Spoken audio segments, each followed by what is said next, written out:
Thank you, Madam Speaker and members. You know, this is really a conversation for next year. I mean, we should be getting PPP done. We've got to get that unemployment tax relief done. And we still haven't passed a budget bill, but we're talking about cannabis. It's frustrating, but, you know, I agree with the majority leader on this bill. But, you know, there's a reason that cannabis is illegal. 480,000 people have lost their lives due to cannabis. Oh, wait, never mind, that's tobacco. 95,000 people have lost their lives to cannabis. No, that's alcohol. Well, 92 people last year died. Oh, that's caffeine overdoses. We're talking about a substance that has no lethality. You can't even overdose on it. So when you look at our current policy of prohibition, it's just devoid of reason. It punishes people for something that 52% of adults have already done at least once in their lives. The current policy is ridiculous. It's so ridiculous, in Minnesota state law, marijuana is a Schedule I drug. And what the definition of that is a drug with a high potential for abuse and no recognized medical purpose. Also in Minnesota state law is a medicinal cannabis program. It's just, it makes no sense.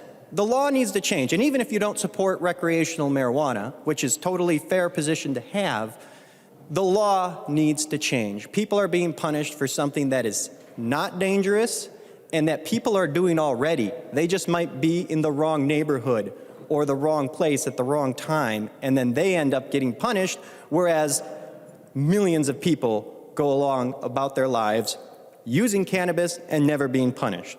Now, many opponents will say, oh, cannabis is a gateway drug.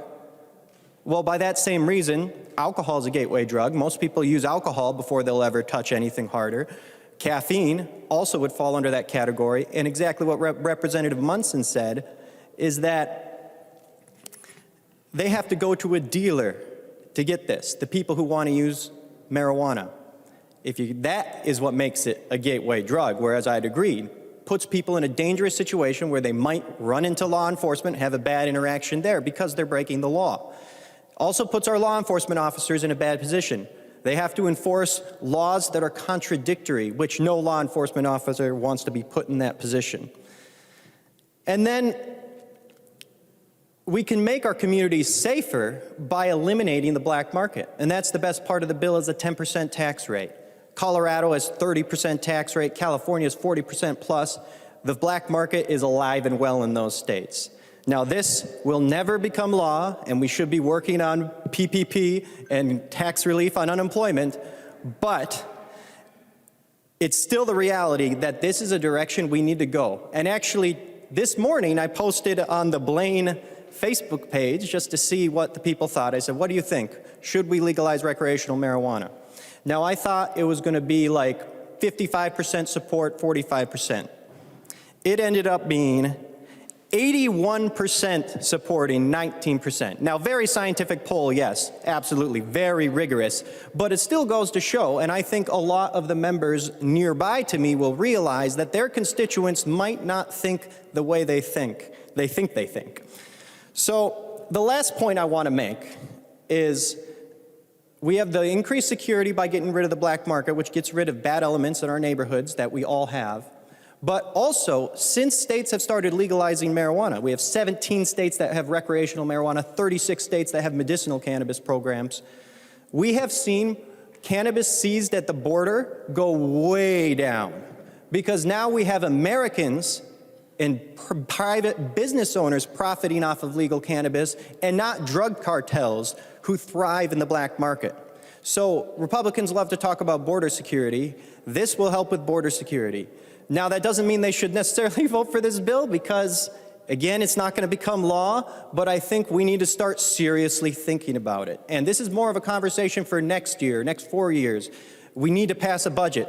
I can't believe we've done so little work on that. We need PPP exemption. We need to make sure that unemployed people don't have to write massive taxes to the federal government. But this is the direction we need to go when it comes to cannabis policy, because if there's anything we know, and history has taught us, and Republicans love to talk about history, is that prohibition makes things more dangerous, gets people killed, and just straight up doesn't work.